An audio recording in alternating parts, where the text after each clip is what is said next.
A lot of this is new, and there's been a lot of change with the IRB here at the university, as well as the national level. So quite a bit going on.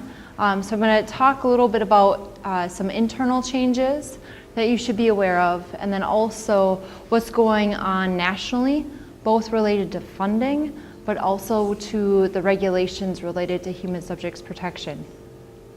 I don't know what that sound is. It's humming. Okay, so a couple things first. So the IRB, as I mentioned at the university, has gone through substantial changes. If you've been around for a while, you could probably say, yeah, it's been changing almost daily, right?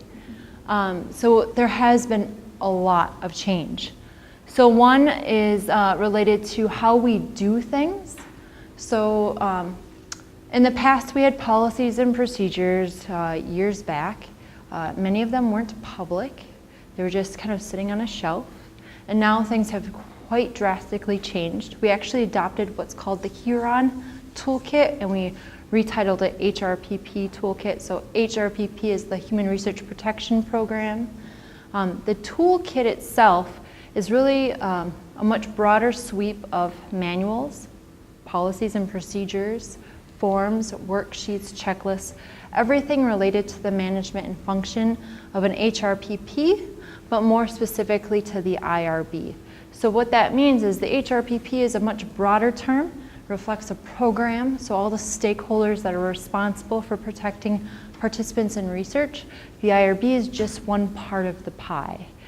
So we have all kinds of different oversight groups, research community members that are part of that HRPP in the conduct of research. So with that, this toolkit really gave a new lens for the IRB for evaluating studies that come through the door.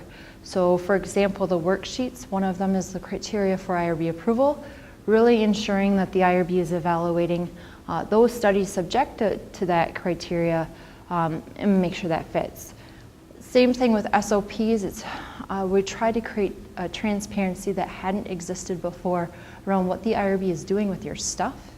So it's no longer going into a black box. All of the toolkit documents are posted on the website, and which I'll show you in a second. With that, that took a while. I show just a year, but it actually took a lot longer than that in reviewing the toolkit, customizing it for the university, because there are university-specific requirements that come into play that aren't a national requirement. With that, of course, our old policies were retired. So as soon as we got them on the website, they started to disappear with the replacement of the toolkit. What's really nice about that, it gave a fresh start for everyone to know what the expectations are. What the challenge is you may have experienced a difference when working with the IRB, where you may have seen one thing come through with no revisions and you're on your way, where now you might actually have revisions that you didn't have before. So expect that change if you haven't submitted to the IRB in the last year, because we are being more careful and we're taking the time to really look at things to make sure that protections are there, but that we're actually following what we're supposed to. So in addition to the process and the what you could call the business side of things, there's also the technical side that was changed, and this was a pretty significant overhaul for the university. So I kind of equate it to the fact that my phone is still from, I think, the 80s in my office. So thinking about technology at the university, sometimes it's not as quick as we'd like it to be. This particular project, the Ethos implementation, was super fast compared to some of the other tech projects at the university. So it was basically a little over a year. We built that product off of another product called Click IRB. They actually also own the toolkit, so they complement each other, which is quite nice. And we customized it and we called it Ethos, the Ethical Oversight Submission System. Because the idea was not only is it for IRB, but the ability to give other oversight groups access to your study.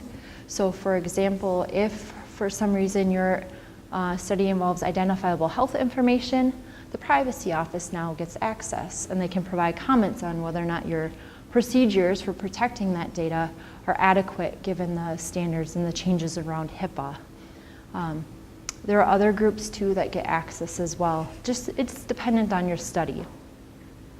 Ethos actually came into play in March 2017, so it's still in its infancy, but from what I've heard both in our testing before we rolled it out and now that it's up and running, that those researchers who have been here for a while enjoy the lack of applications and appendices, because those I'll talk about in a minute were retired.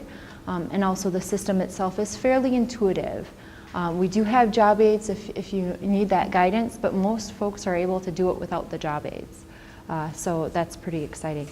And we've had very, very, very few bugs with the system since it rolled out, which is amazing given the high volume of submissions that we get on a monthly basis. So not only did we play with how we review your work, how you submit your work, we also decided it was time to relaunch our website, so we didn't have enough to do already. The website was substantially overhauled. We actually cut it down to the ground and restarted what we should put on a website compared to what was there. So in the past it was a dumping ground for everything. The risk with that is, of course, if you update stuff, it can be outdated really quickly because there was too much. So we actually took a more simplistic start with the website. So one thing I'll mention to that is that if you had favorites, most of your favorites should work. We put in redirects to existing content from the old to the new. Eventually those will go away. However, there are materials that no longer exist and have a redirect that may not make sense. We just wanted to go somewhere rather than getting a 404 message. So if you're looking for something that was there and now it's not, just let me know and I can help you with that. But again, we try to take a more simplistic perspective to the website to avoid getting inundated with content. We also launched an HRPP website. There used to be one. It was kind of just sitting there. We don't really use it. But the intent for the HRPP website is to create kind of a roadshow of what is the HRPP, because often when I ask the question, they'll say, oh, that's the IRB. And so kind of going back to what the stakeholders are, who they are, how do you find information about them, so all that information is posted there. And then we also did in the last year release participant-facing education materials. It's just a start, it's definitely the beginning, not the end.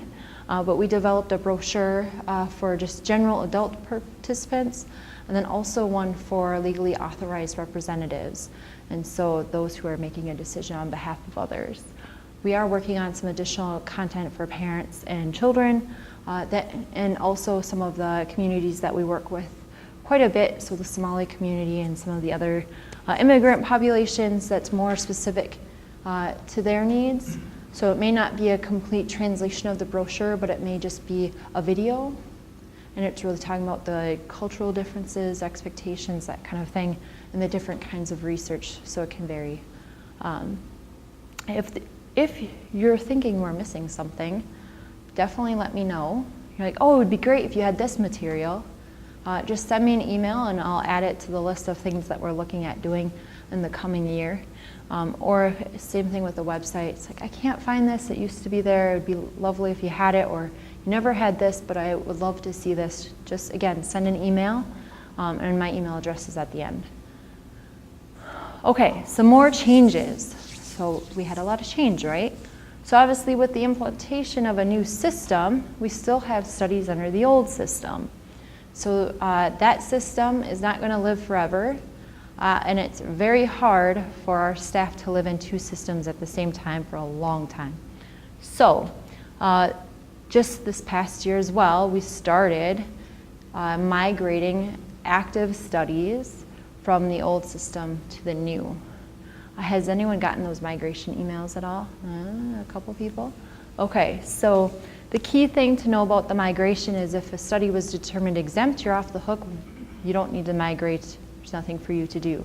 However, if you have an exempt study from the old system and you want to do something new with it, so you want to change it and you need another determination, you have to go to the new system and start over. That's the only catch with those. As I mentioned, with all of these changes, we did eliminate the applications and appendices. With Ethos, there's a very brief SMART form. Has anyone used it yet? A couple? Would you say it's shorter? Is it easier, harder? It's shorter. Shorter. Different? It was a learning curve. Yes, it's different. So it's a different philosophy. Many IRBs utilize an application, kind of a Q&A format, and other IRBs actually stay truer to the regulations around a protocol and then some brief information. So we were on one side and now we've moved to the other. The reason for that is many studies have a protocol or a research plan and then they have an application. What's the chance of those two staying the same at the same time, right? So the feds actually, if you look back at their guidance around what they expect the IRB to review, they actually say just a protocol. So many IRBs have eliminated the application model and just relied on the protocol or research plan, and that's where we've headed. Now the SMART form is still there for a couple reasons. Partially we need to pull data on key things for the feds or accrediting body. So it's easier than mining documents rather than just having those basic reporting fields off of a SMART form. Now the SMART form is dynamic, so depending on how you answer the questions, you may get more or less. For most social behavioral studies that stay in the social behavioral realm, your application is much shorter than a biomedical study. But if you have a social behavioral study that blends the two, because that is growing in popularity, you may see additional questions. It just depends on the nature of your study. So when we rolled this out, with the elimination of the applications and appendices, we implemented the protocol requirement. Now, again, this is a change because if you haven't done a protocol before, that's a shift. Second, there's been a lot of questions like, well, when do you fill out this one versus that one? Or if you just want a determination if a study is human subjects research, what do I fill out? Do I have to fill out more if it's determined human subjects research? Those questions have come up quite a bit. One of the documents that I'll mention is the investigator manual. That manual kind of clarifies for you which one to fill out depending on what you're doing.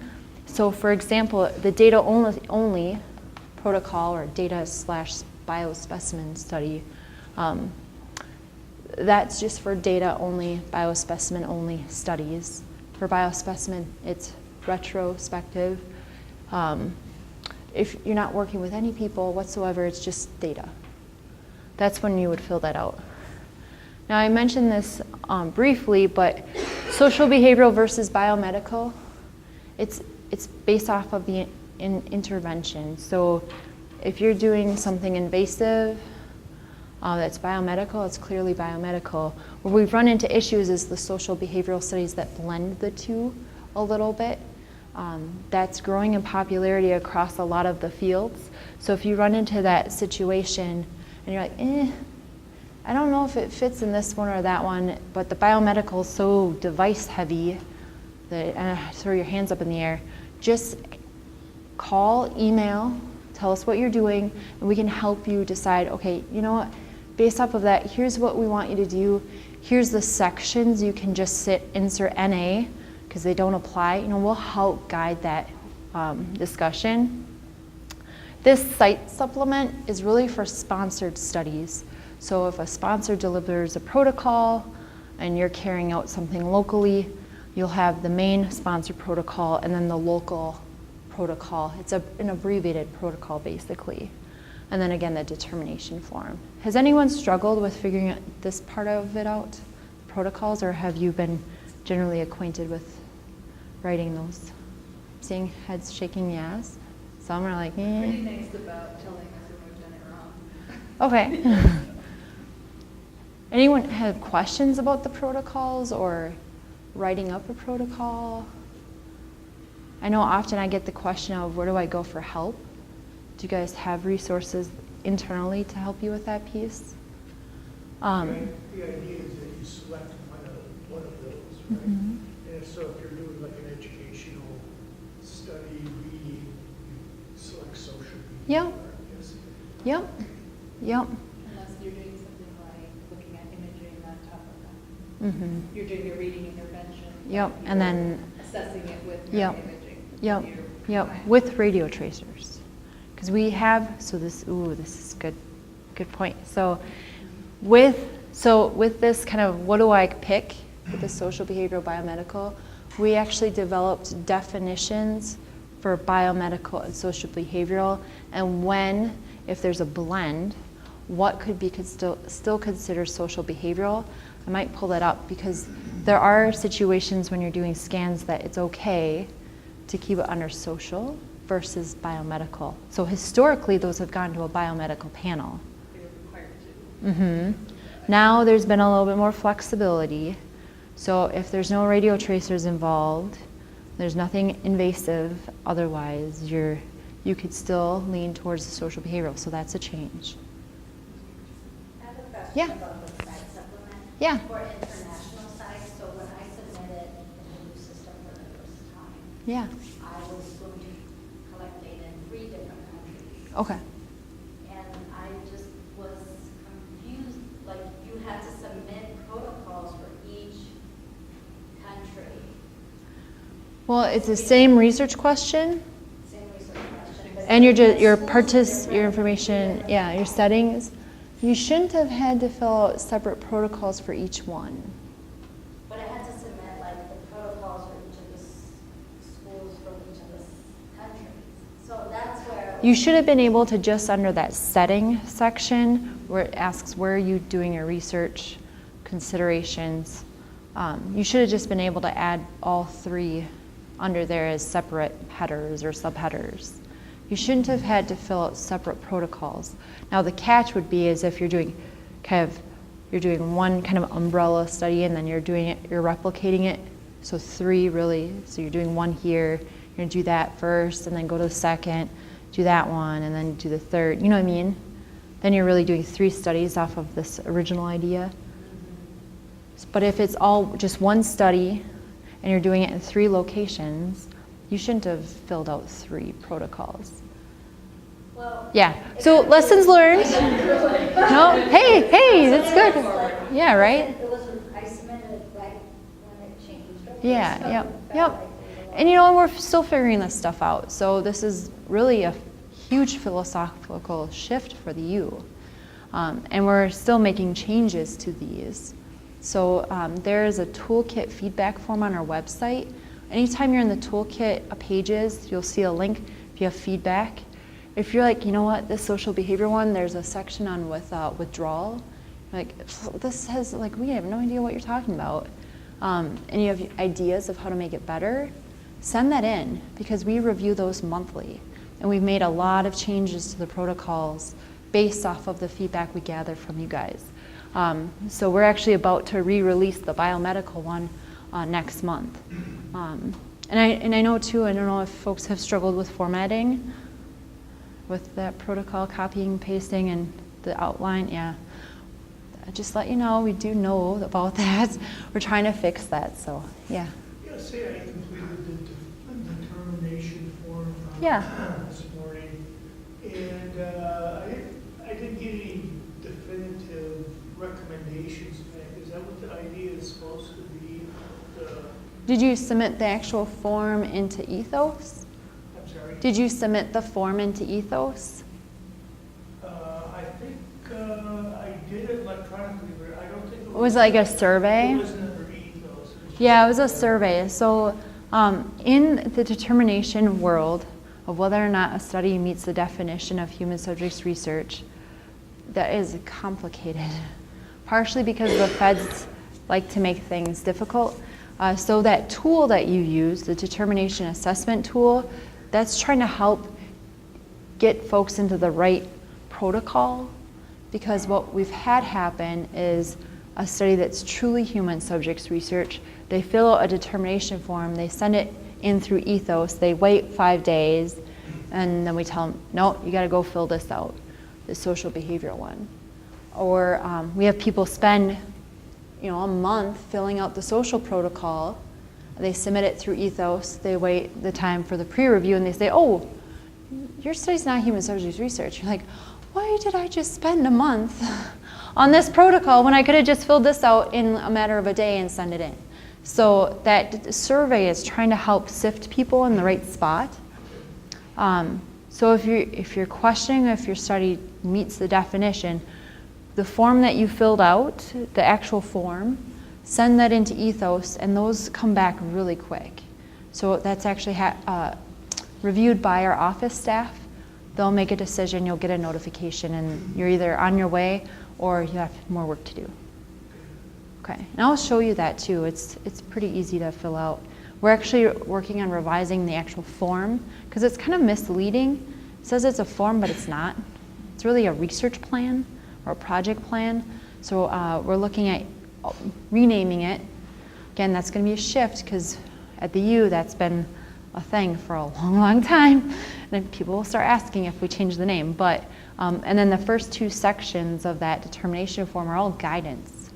And people miss that third section, that's the actual plan. So that's likely to be revised very soon. Good questions. Okay, so I've mentioned this toolkit. So again, that's how we evaluate our work. If you haven't seen it before, the Investigator Manual is a guide to everything you need to know about IRB and the requirements, the expectations. That's a key document because it's going to help refer you to anything else you need to know.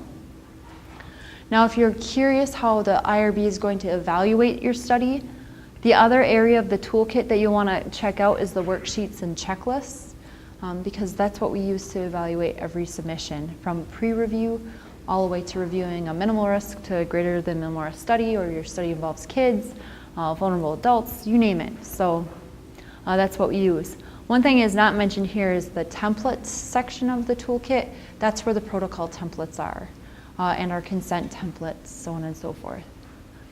Now, the actual how to submit things in Ethos, if you haven't used the system before, or it's been a while since you've submitted to the IRB, on our website there's a how to submit on the top navigation. When you click that drop down, it's very specific. So a new study, modification, continued review, closing, reporting to the IRB, responding to the IRB. So if you have revisions and you're like, well, how do I revise this in Ethos? There's a section specifically to that. And then we have those job aids for Ethos. So some of them are really quick guides. So if you're a tech whiz and you just need some quick steps, you don't want to read a manual, we have those. But then if you really like the kind of more of a storyline, we have the detailed ones as well.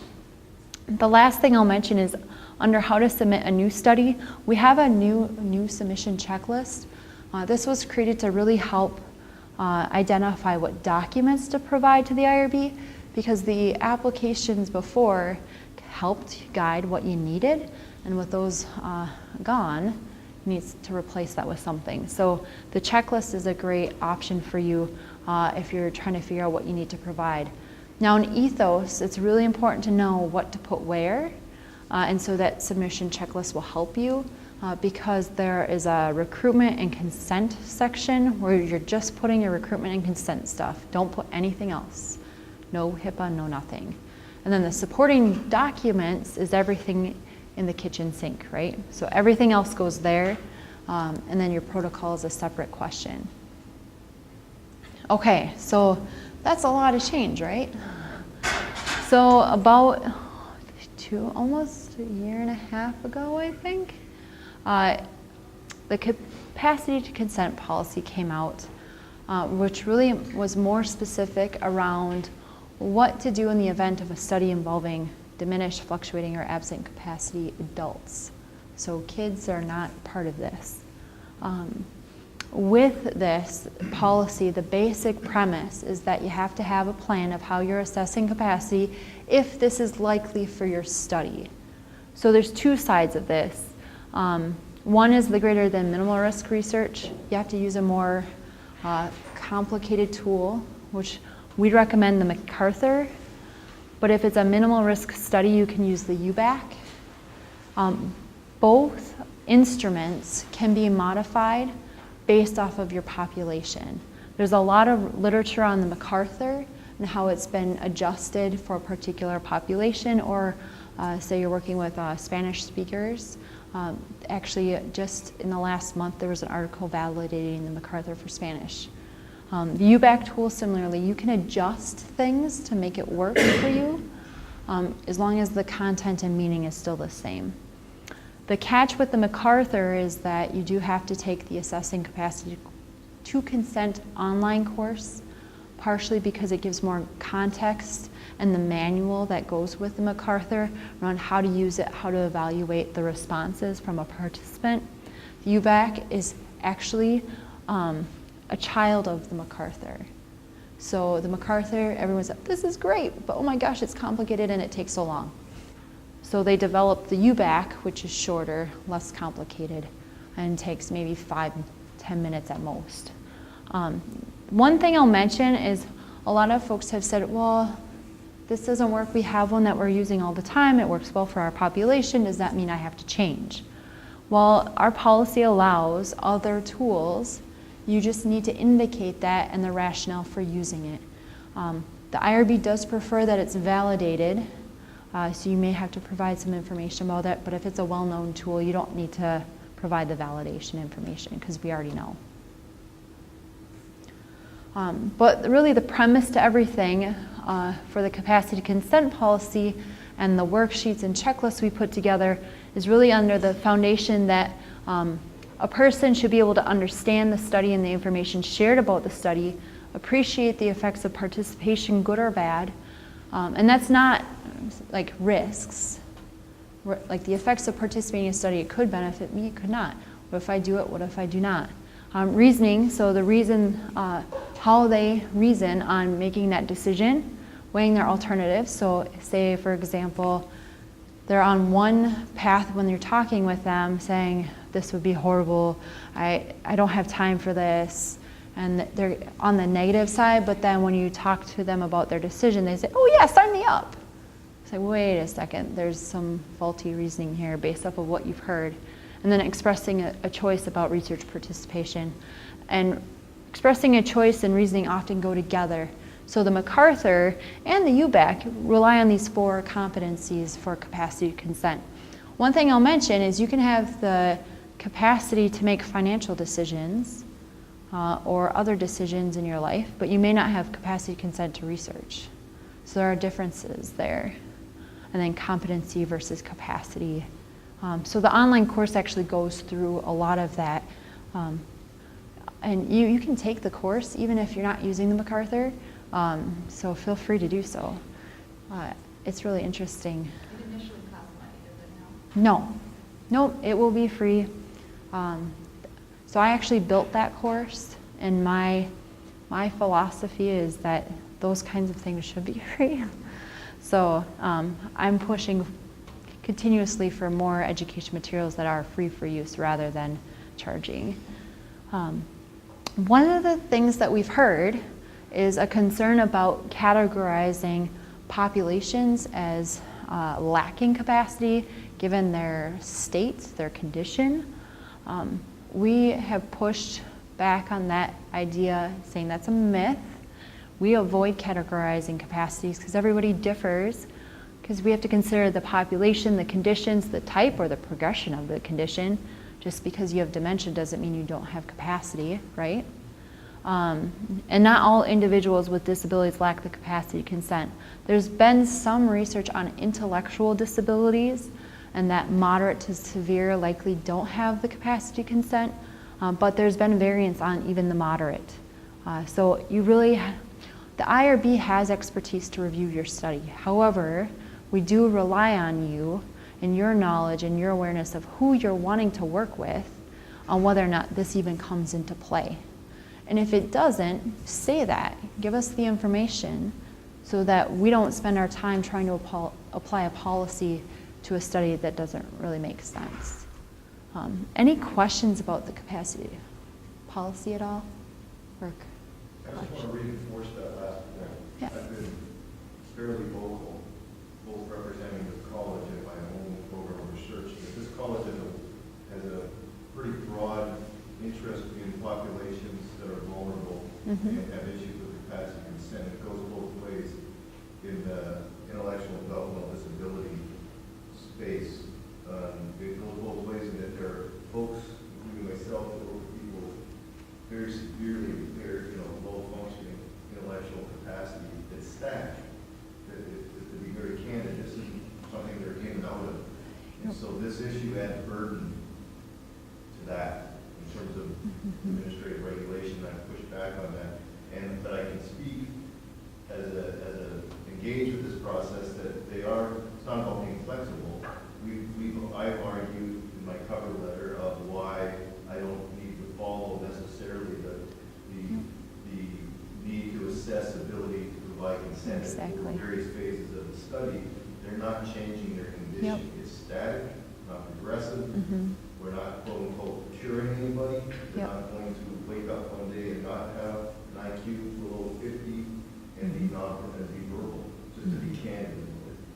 On the other hand, it's tricky for those of you who are in this space also, just to reinforce the last point about folks living with moderate intellectual disability, that where there is a right for those individuals to be their own advocate, self-advocate, and decider. And so that comes into play too. So I just want to reinforce, I think it's not letting doubt, but engage your IRB. You know your group best, and so be, write a rationale that explains where you're coming from, because they take that into consideration. Absolutely, thank you. And one of the other things I'll mention too is that if you know the population that you're working with straight out of the gate does not have capacity to consent, it's already a given, it's known, you're not going to assess them for capacity. Why would you do that? That would seem silly, right?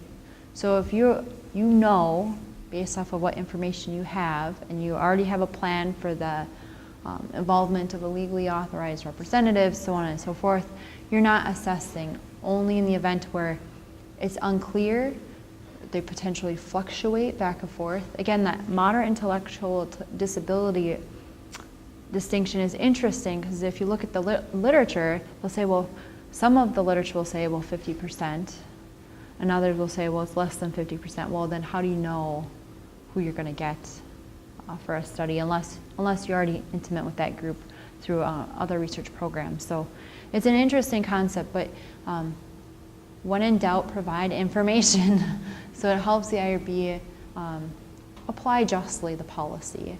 And if we have questions, we'll raise them. And there are many other things that can affect capacity to consent besides intellectual disability. Yep, exactly. So Yep. mental health. Yep, mental health. Primary one. Yep, mental health, health conditions, it can be anything, yep. Actually, one of our IRB representatives will talk about it could be situational too. So if you're looking at alcoholism, folks do lose their capacity to consent depending on how much they've had, right? So it's situational too, so. So you only need to do this if you have reason to believe that your population could reasonably frequently encounter this? Yep, so it's kind of, if you think of a not at all likely, maybe once in a blue moon, you don't need a plan. But if it's moderate to high likelihood, then yes. So think about the range. One thing I'll mention though is it doesn't necessarily mean just the inclusion of those folks in a study. Perhaps you're doing a study with a group and you don't want to do, for a variety of reasons, involve those individuals in a study. The IRB is going to ask for how you're excluding them, so how are you screening them out. It's basically having the same plan. And instead of the result being you get the LAR involved and so on and so forth, it'd be they can't participate because they're not eligible. So 417 is a checklist. This checklist is specifically for these studies, whether you're including them or excluding them. Again, it goes to the likelihood of encountering these folks. This checklist is really nice, and if you know you're in this space, I highly recommend you read it. There's a lot of worksheets and checklists, but this is one for sure. If you're involved in these kinds of studies, what to expect from the IRB, because the checklist goes through point by point. If it's a minimal risk study, what the expectations are for your plan. Same thing with greater than minimal risk studies. You'll also note another section around fluctuating capacity consent. So again, some are static, some aren't. If you're involved in a study where there's fluctuation, the IRB has a set of standards or expectations for those kinds of studies as well. You'll also note in the checklist there's mention of the brochures that we have. So I mentioned there's a legally authorized representative brochure. We're actually one of the few institutions that has one for research. I know of one other, University of Kentucky. We started with that one to get a sense of what to do, but we ended up building our own, working with the university community and public to develop something specifically for LARs, because often they're put in a place of making a decision and they don't even know where to start or what questions to ask. So it's just an educational material for them. We have print-on-demand versions of that brochure on the website, and then actual printable brochures too. And then we also have the adult one that often we'll put the two together to give to an LAR. We also have contact cards that we released that you can give to the participant and their LAR that has just the key information. So say your IRB study number, and they can write like abbreviated title on the top, but your phone number, you can just enter in there. You can print them off right off of the website. And then on the back it has our information for questions and concerns. A lot of studies have started to use those rather than having to get your business card out from the U, because it's more study specific. Now, that's a lot of the IRB. Any questions about other changes you've heard of at the more local level that you have questions about before I move to the national? No? Yes? Just to ask a question. Yeah. In terms of the consent. Yeah. Not in terms of capacity, but for vulnerable populations, maybe that are undocumented or the cost, or people that have been deported, that do not want to sign documents. Is it still the case that you can provide information and have an exemption for those? Yeah, there's, yep. So you have the ability to request a waiver from the IRB, and again, it goes back to justifying that waiver and the circumstances to that. Now, I'm going to mention the revised common rule in a minute. In the past, IRBs have had to be really strict to the regulations about how to do the waiver, whether or not they can, but the revised rule actually made comments about culturally acceptable and appropriate consents, which is nice to see. So they're starting to recognize, and I'll talk a little bit about that. But under the current rule, yes, you can just request the waiver, and then the IRB will obviously determine if it meets the criteria. Yep. So there's a lot of changes at the national level. Not that we haven't had enough change, but I'm going to talk about two big ones. NIH. How many of you have NIH-funded studies? A couple. NIH has made some substantial policy changes, and it's going to continue. It seems that every month there's a new policy notification. One is related to certificate of confidentialities. Just before October started, there was a notification out to the NIH community that if you are NIH funded, sensitive information is involved, you're pretty much under a certificate now. And it's retrospectively applied to, I think, December of 2016 going forward.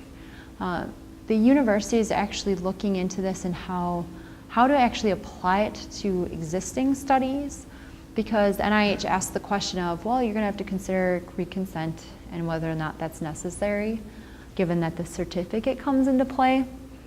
So more to come on that, but the gist is if you're NIH funded, you get a certificate if it involves sensitive information, and it's just auto-granted. There's no certificate. It's just circumstance. So that's kind of an interesting change. The other one that's more controversial is the definition of a clinical trial. And I'm going to go into some detail about that because there's a lot of questions from the social behavioral community as to whether or not their study would be considered a clinical trial. I will mention that NIH has referred to clinical trials as clinical research, but they've put in the behavioral outcomes as part of it. So the other big change, how many are you aware that the common rule or the rules for human research were revised? Yeah, those feds are sneaky. They actually started this revision process back in 2011. There was an advance notice. They allowed for comments. People commented. Then they made some revisions, did a notice, so a revised one, and opened it for comments. Just say that a lot of people weren't too happy with the revised version. And so they got a flood of comments. And then January of this year, they published the final rule. Some good changes include the elimination of the continued review for most studies. So if it's a minimal risk study, you're not going to get continued review unless there's some justification for it.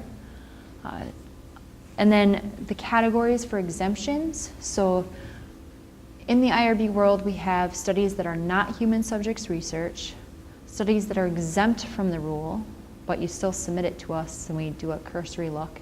You have expedited studies, so if you think about the tier going up, those are minimal risk studies that didn't qualify as exempt. It's kind of like taxes.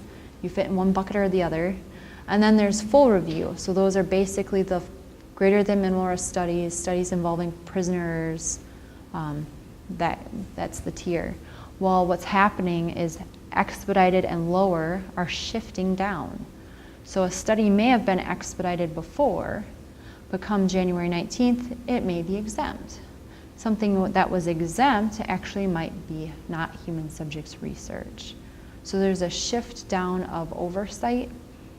The categories have changed quite a bit. I'm not going to go into those, partially because right now we're kind of in this weird space. When the final rule came out and said, okay, January of next year, be ready, you have to comply with the rule, come next year, we got a new president. And with the new president comes the midnight rule clause, which says any rule that was pushed through at the last minute, which this was one of them, is subject to the presidential review. The new administration gets to look at it and decide, do we keep it as is, do we revise it, or do we discard it? Well, guess how long that has been under presidential review? Technically, it's still under presidential review, and it's almost November. So because there has been a lack of clarity as to what's going at the presidential level, many agencies and institutions have sent letters to the Office of Human Research Protections begging for a change in the compliance state to give us more time to get ready. We're pretty lucky. We have a subscription to the toolkit, which means they do the revisions for us and we just implement them here, so we're ahead of the game. But many institutions aren't because they don't have that luxury.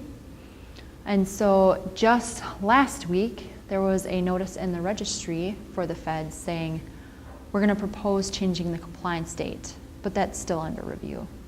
And it's not clear if that's actually going to happen. So we're not going into a lot of detail around the revised rule. So you won't see much in the newsletters or the website, partially because we're waiting to see what happens with the political side. But we're going to be ready for January if it doesn't change. So if it goes into effect for January 19th, you'll start seeing things in November around how you need to prepare. And there's really not much for you to prepare, to be honest, other than knowing that these are some changes, where there may be some impact is related to you were required to get consent before and now you're not. That kind of difference. Or, and the consent form is going to change just slightly based off of some changes, but we'll do that work for you because it's kind of standard stuff. So the game is afoot for those Sherlock fans. So NIH, kind of going back to that because this is kind of where we do know things are happening and getting applied. So they actually revised the clinical trial definition in 2015, but this is what I find funny. They really didn't say anything, and nothing was really enforced, and it kind of just sat there. But then all of a sudden in July and August, those who have NIH-funded studies got a notification saying, hey, prepare, and by the way, so they're actually enforcing.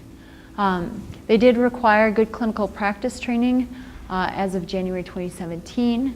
The clinicaltrials.gov registration and reporting of results requirement also went into effect in January 2017.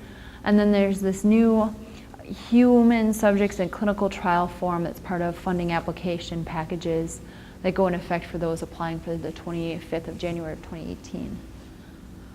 But the clinical trial definition has been kind of the issue.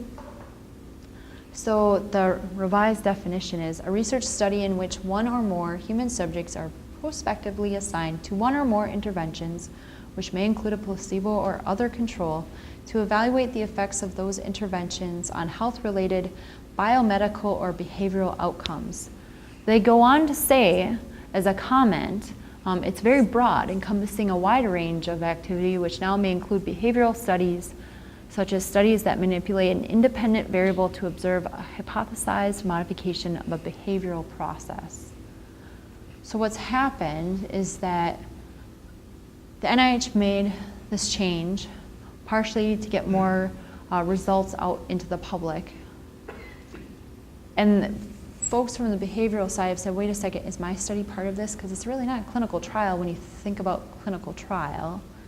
But what it comes back to is really, is it an intervention that's, you're looking at modifying a behavior outcome, whether it's health-related biomedically or behaviorally. So that probably doesn't answer your question. A lot of people have actually been pushing back on the NIH, and if you check their blog, the comment string is almost like the Star Tribune. People are furious because they don't know the answer. And they're trying to figure out, okay, if you want me to do this, I don't have a choice. I got to do it, but I need to know if I need to do it.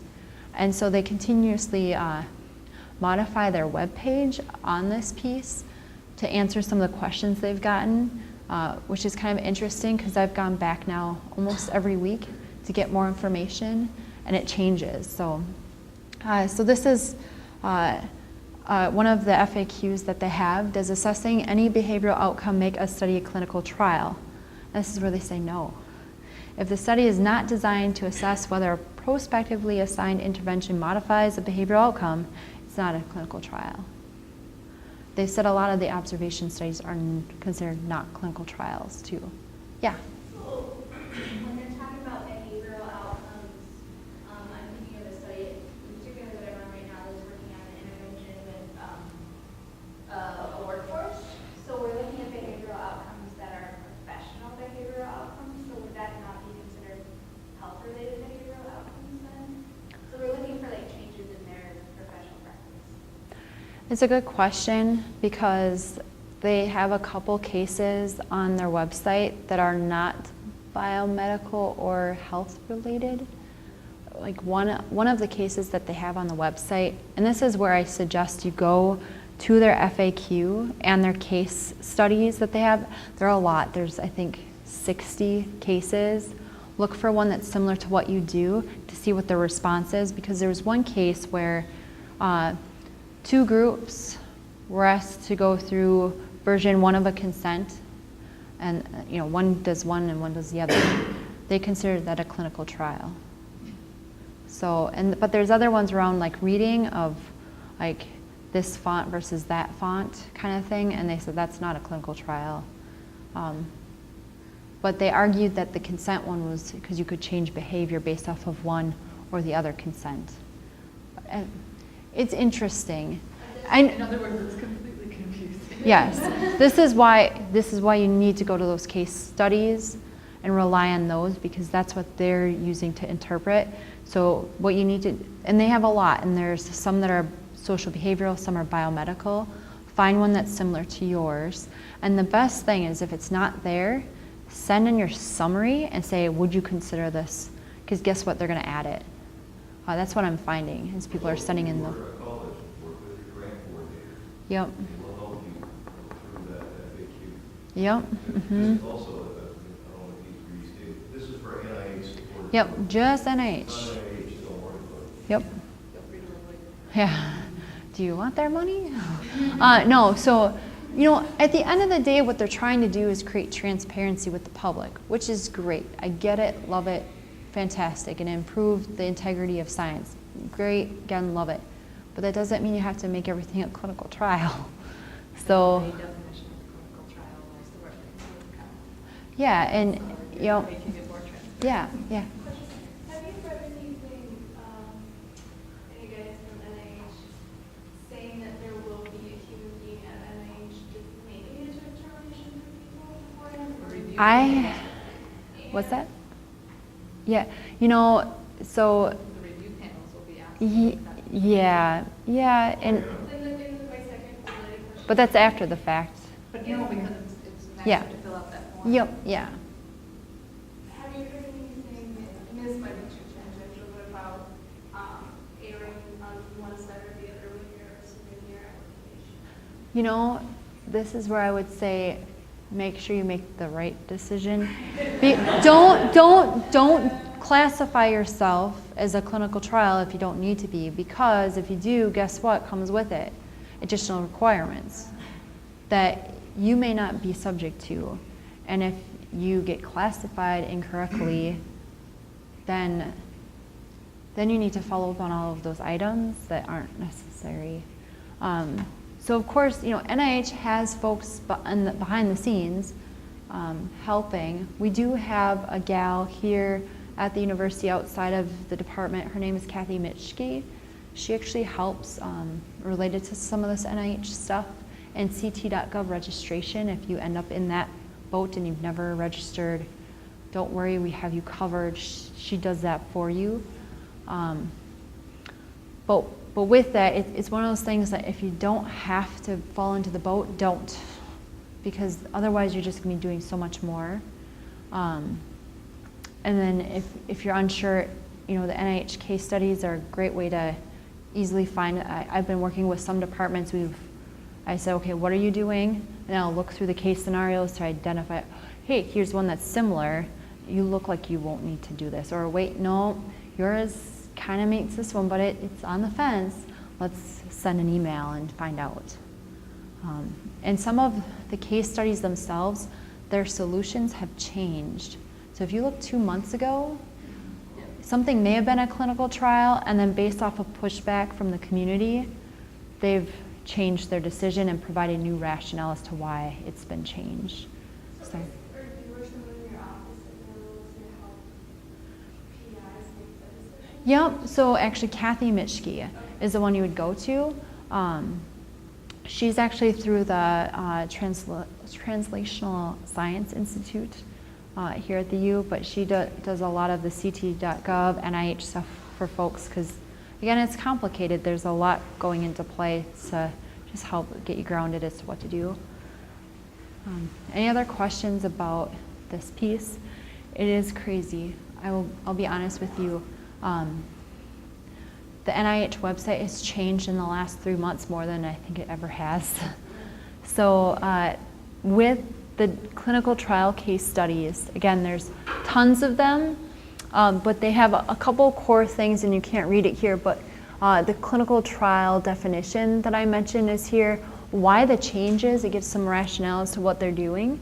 The new forms are also here, and then they did, the case studies are not easy to find on the left navigation, so if you, and they're kind of buried, I'm not sure, they used to be more present, but it's this little link at the bottom, and then that's how you get into that whole pile.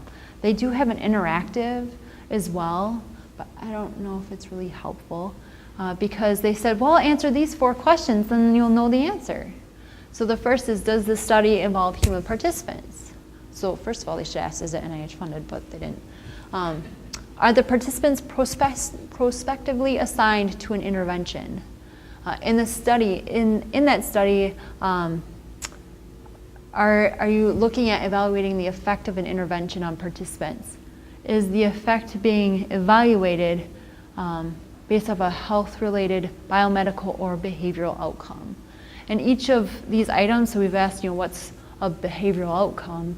Each of these underlying terms, they've provided a definition, but the definitions are not that great. So when in doubt, email Kathy Mitschke. I can give you her contact information via email, and then you can share it with the group. Again, she's happy to help. And then if you get subject to these requirements and you need to register with ct.gov, she'll actually help walk you through that so you're not alone. And that would be extremely helpful, because I had to do this for a ridiculous study, and that none of the things in ct.gov apply. Yeah. Yeah. Absolutely nothing. So it was really helpful to have somebody else Yep. saying, okay, yeah, this looks Yep. Yeah, and if when you submit the stuff, they'll look at it, and if they say, oh, you need to change something, if it's something that's easy to change and doesn't require your involvement, she'll actually do it for you.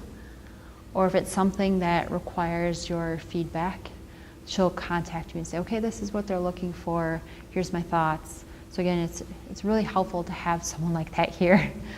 So, yeah. So I mentioned the revised common rule. There's a lot of change, and with the common rule, because there's uncertainty, don't worry about it. We'll worry for you. I heard even today that it looks like the compliance date was changing, and they were just waiting to publish it formally, but that still hasn't happened as of like 2:30, so who knows. But what we're going to be doing is, once we know for sure what the deal is, we have a web page ready to go that will launch specific to the revised rule and what you need to know. And then we have targeted communications ready to go, because we know what the rule is. That's not going to change. It's just, when does it go into effect? Is it the 19th or not? So I'm curious what questions you have. This is my contact information. Again, I'll put the information together for Kathy and some of the other resources too. Yeah. I was just noticing on the change in the common rule that it talked about exemptions now for benign intervention. Yes. Is it possible that some of the things that under IRB common rule are considered benign intervention, under NIH rule would be considered clinical trial? That's a good question. Because, I mean, a lot of the Yep. things that I consider benign interventions, like manipulating a variable in a psychology study, Yep. are now considered, in some cases, clinical trial. Yep. And this is where the fun begins, because, and this is another reason why it'd be nice to wait, because OHRP has a secretary advisory committee to the office. That group actually worked on guidance material for benign interventions. Again, but it's just recommendations. It has no set in stone feel. But the catch is, with the revised rule, only certain agencies have signed up for it. Others have not. The FDA, if you ever get stuck in that boat, they haven't aligned yet. So if you have an FDA-regulated study, it's subject to both, and then you have to be able to apply both. For the IRB, it's just a nightmare. And then if agencies have specific requirements that go above and beyond the common rule, then you're subject to them versus the common rule, because it goes above. It's the same thing with the institution. We could say we review everything, period, and everything requires consent. That actually technically is fine, because it goes above and beyond the feds. But if it were to go the other way, then it's a problem. So there's just a lot left to be figured out with the revised rule and how everything settles. So It would just be tricky to consider a clinical trial with no consent. I know, right? It seems kind of counter. I could see it happening. Yeah. Yeah. Wonder how do you envision the elimination of the continuing review, especially when you have a line of research and there's series of experiments, and sometimes in the continuing review you decide, okay, I'm going to add a variable, so then you modify it. Sure. Yep. So if that goes away, how do you maintain that Yeah. continuation? That's a great question. So First of all, if continuing review goes away, that doesn't mean you can't modify it. So you could still modify a study and change your plan, add a variable, whatever. That would still be fine. You just submit a modification, we review it, and say, yep, you're approved, go on your way. The continuing review piece is just you're not checking in once a year or less with the IRB. You know, a lot of people have questioned whether or not continuing review adds protections to subjects for minimal risk studies. It's a good question. So you're really just checking in. It's not like at time of continuing review, okay, we're gonna go visit you, see what you're doing. And I mean, we audit and monitor studies based off of a risk-based model. So often our attention is more to the greater than minimal risk for auditing purposes, and continuing review is a check-in really. So that's actually a nice change for the IRBs, because then we can actually focus on some of the more critical, complicated, high-risk studies that come up for continuing review. Yeah, so you just change it. You know, the question that we've had is, do you need to close it? We haven't come to a decision yet on that piece. What other questions do you have, either related to this or the IRB process? Yes? So for the determination of human subjects research, do you need a decision on every study, or can you go through that survey and say, yeah, this really looks like it's not going to be, because like, right, there's that one that like you do yourself, and then we weren't sure if you have to then, like, should you submit it for the official decision, or does that not matter if you kind of determine yourself that it's not? So the tool itself is not that survey tool is not a formal determination by the IRB.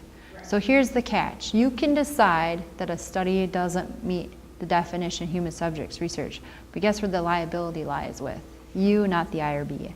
So if you were to rely on the survey or rely on your own decision and say it's wrong, you're gonna be in a lot of trouble and having to figure out what to do. And actually in some circumstances, you may have to withdraw all your data, you may not even be able to publish, it could be other sanctions, so on and so forth.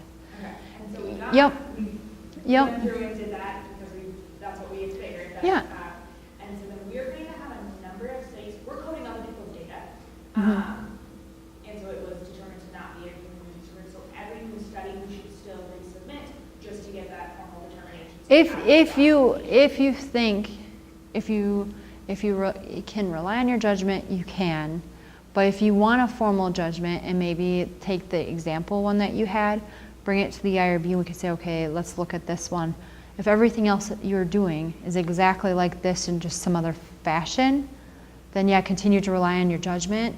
But say we're like, oh, that could be a gray area. If you lead down this path, then it might be just submit the determination form. And that's another reason to revise that template, is to make it easier for people to just send it in and make it as quick as possible, because at the end of the day, I would rather have the IRB take the responsibility than have you take the responsibility, because we've made the decision.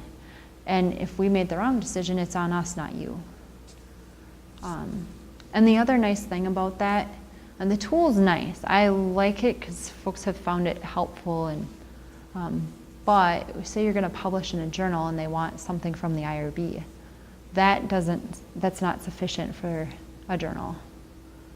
So that's great questions. Any other questions? IRB process, concerns, complaints? Are you all happy with us? Yeah. See, I have one from a faculty member in advance of the session. Oh, yeah. It's kind of totally different than everything we've talked about Oh, sure. today. But she does research internationally and has been asked to present proof of city training for local researchers in Tanzania. A city is in English and Spanish. Yeah. So it's a burden to train. Of course, right? They've been able in the past to provide customized training, in lieu of city.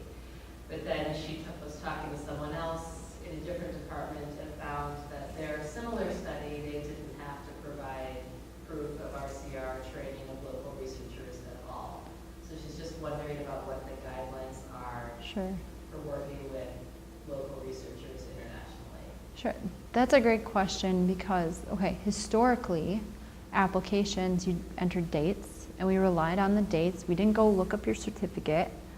Now with ethos, it's all tied, and we're like, oh, you haven't taken that training. What date did you put in? Or, and what you've taken too. So, for example, we've seen folks who have taken the wrong course. They've probably been taking the wrong course for a long time, but no one would have known because that display with ethos never existed prior. So with that, a new SOP was put together, and it will be in the newsletter in a week. It's called the Education and Training for Human Research. Part of that is to specify for those that are affiliated, here's where the requirements are. But say you're not affiliated, we will allow comparable training given the context. So if they're going to be a co-investigator on the study, the bar for their training is going to be higher, right? But if they're, say it's a community-based participatory project, they're just a stakeholder in the process, we're not going to expect them to do the same level of training as somebody that's truly part of a traditional study team. So that, They're collecting data. yeah, so for those that are interacting with participants in some fashion or collecting data that's identifiable, that's where we've kind of drawn the line. I've worked with some of the international researchers who have used global health training. It's a group that has put together training that's more, it's not as science-based, using jargon that a lot of other cultures don't even have as part of their language. It's more high level about respecting, and there's a process, and what do you do if something goes wrong, both on the conduct, the integrity, but also interacting with other people. So it's a different approach for those kinds of studies. So when those situations come up, what I always recommend is that if you have an idea of what it should be, put that together and share it, whether it's using some other group, vendor, or your own material, doesn't matter. Share that with us as part of the study. We'll identify whether or not it's comparable based off of their involvement. And then we'll go from there. What I have found is sometimes what happens is that researchers put everybody as study personnel when really they could not be listed. Think about that piece as to who really should be listed on the study. And we have a section in the investigator manual to that point. And if they don't need to be listed, don't list them, because then the training doesn't apply. And especially in an international context. They may be stakeholders, but maybe they're not part of the personnel for a study. And they can still be listed on publications and all that stuff, but for the IRB purpose, should they be a regulatory study team member, yeah. But anybody who is for sure obtaining consent or assent, Mm-hmm. and in your point, somebody who's collecting data is They study should- personnel, yeah, And well, they're identifiable, listed right? somewhere. Yeah, yep. In the study personnel section of ethos, it'll ask what they do.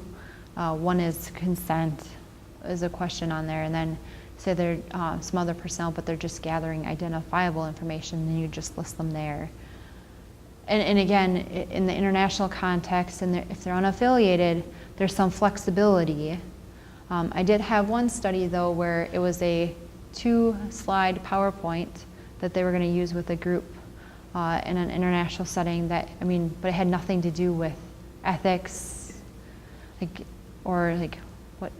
how to, treat people with respect in the context of, nothing, it was not even related. I'm like, that's not going to work. But I was able to give them resources on the back end, say, well, why don't you look at this stuff to see if any of this would apply? Because some of the groups like Global Health have all kinds of stuff, and it's not clinical trial based information. It's, again, high level, because they're trying to avoid some of the cultural issues. Great question. It's a good one, yeah. Related, what about private entities that handle data in the context of the project? If it's more like a service, so you purchased a service to facilitate some of this, that's different. And we'll just ask, what is the service? And you'll put that in your actual protocol, but they wouldn't be a study team member listed. It's the data management process. Yep. So it's identified as an entity. Mm-hmm. Yeah, and you just put that in your protocol or your plan, that this is the service I'm using. Because even at the U, a lot of researchers utilize some of the services at CTSI, but those CTSI employees aren't listed on the study team. They just noted in their protocol that this is a service I'm using and this is what they're doing for me, and that's fine. Is that true even if there's identifiable information? Yeah, because So I'm thinking yep. of an example right now on a national study that uses a clinical interview that's now done electronically. Sure. And the interface of the system requires you to enter some information, including a birth date. Yeah. That Yeah. I can't get away without giving the exact birth date because of the norming and things Yeah, like yeah, that. yeah. But that's considered PHI. Yeah, well, yeah, An exact yeah, birth date. yeah. But I mean, you can still use it if it meets. This is where the privacy office is nice because the U has recommended/required services to use for those kinds of things, like Box, Qualtrics to some extent, RedCap, and they have a few others. But they'll actually look to see if you're gathering that kind of information, are you using something that is okay or acceptable? If it's not one of those, they'll still look at it, and they may ask a question like, what's the security settings look like, or what's the copyright look like, that kind of stuff. And then they'll say, okay, that's fine, go ahead. Or they'll say, I don't think so, and you need to change your ways. So that group, specifically around identifiable health information, will play a big role in how studies are carried out in that manner going forward. And they just really got involved in the last, since March. Especially for those of us who use copyrighted Yeah. assessments. Mm-hmm. There are now a lot of companies that will allow you a web-based interface. To Oh, use yeah, this, yep. But they still ask for PHI. Yeah, It's now yep. stored on their web. Yep. And I have no control over Yep. what happens to it there. Yeah, and that's where Lori Catola's group at the privacy office will look at that and say whether or not they're okay with that. So as long as you're listing it in your protocol. Mm-hmm. And they'll look at it. And the privacy office even has a survey. So if you go into the templates, there's a hyperlink to the Health Information Privacy and Compliance Office. They're full. They have a survey in the template that you can fill out. They'll actually look at your responses, and it's asking those questions. What are you using? What's going to be there? What are the implications? And then they'll contact you. And some of the things you don't know ahead of time. So Yep. for example, on this 21 site national study, and we didn't Yep. know we were going to have to put the birth date in there because Yep. they don't give you access to the system until you buy into it. Oh yeah, yep. And so it's new information, right? You're So then you can suddenly just, stuck. then in those cases, what I recommend doing is just calling the privacy office right up and say, hey, we just found this out. Do you have concerns about this? Do you want to take a look at it? And they're pretty responsive. In this case, we had a seated IRB, so it was Oh. okay. But Yes. Yeah, no, but it can get complicated, right? And it's interesting with the instruments because I have a colleague at another IRB that just realized SurveyMonkey can utilize de-identified information for other purposes. So if you use SurveyMonkey, read the fine print, apparently. Yeah, a lot of people don't, but some still do. What other questions do you guys have? Or thoughts? Oh, Well, Oh. pretty good. great. Monday, 4:20. Everyone's still engaged? Great. Thank you guys. Thanks for the invitation.